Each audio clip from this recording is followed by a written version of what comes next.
Maintenant, pour la section 2.3, on va regarder la loi des sinus. Euh, la limite des rapports trigonométriques, le sinus, cosinus et tangente, sont que ça s'applique seulement à des triangles rectangles. Par contre, on peut utiliser la loi des sinus et, comme qu'on va voir à 2.4, la loi des cosinus pour travailler avec des angles autres que les triangles rectangles, des triangles obliques. Alors, disons par exemple qu'on a ici le triangle ABC. Alors, angle A, angle B, angle C. Et les côtés opposés, ABC. Ce triangle, un triangle oblique, on peut le résoudre en utilisant autre que les rapports trigonométriques qu'on a vus avant. Euh, alors, la loi des sinus ressemble à ceci. Ça a l'air un petit peu compliqué, mais inquiétez-vous pas, ça ne l'est pas. Okay?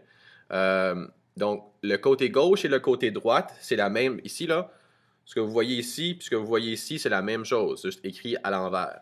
Donc, ici, on a A sur sin de A, qui est égal à B sur sin de B, qui est égal à C sur sin de C, et écrit à l'inverse, on le flippe si on veut.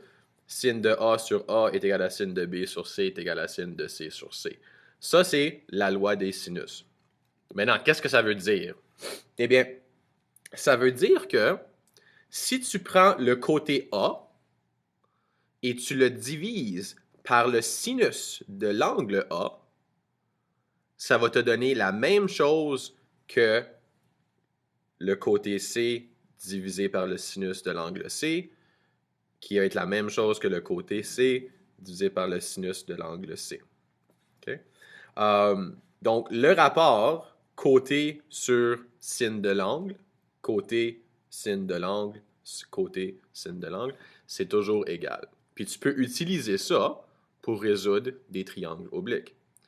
Puis la raison pour l'écrire à l'inverse, c'est simplement pour te rendre la vie plus facile. Comme par exemple, disons que tu cherches la valeur de l'angle A. Ben, si tu écris ta loi des sinus comme ceci, c'est plus facile de isoler sin de A. C'est la même chose. Ça veut dire la même chose, c'est juste écrit inversé.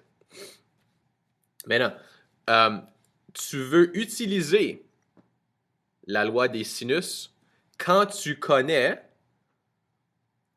deux angles et un côté. Donc, si tu as un triangle oblique où est-ce que tu connais la valeur de deux des angles et tu connais la valeur d'un des côtés, tu vas utiliser la loi des sinus. Ou, si tu connais deux des côtés et l'angle opposé d'un des côtés. Pareil, puis là, j'ai juste fait un petit dessin vite vite, là. Donc, ici, on a un angle, on a deux angles, puis on a un côté. Donc, si j'ai deux angles et un côté, je peux utiliser la loi des sinus. Si j'ai deux côtés et un angle qui est opposé, je peux utiliser la loi des sinus aussi. Donc, dans ces deux situations-là, on peut utiliser la loi des sinus, puis on va faire un exemple dans la prochaine vidéo.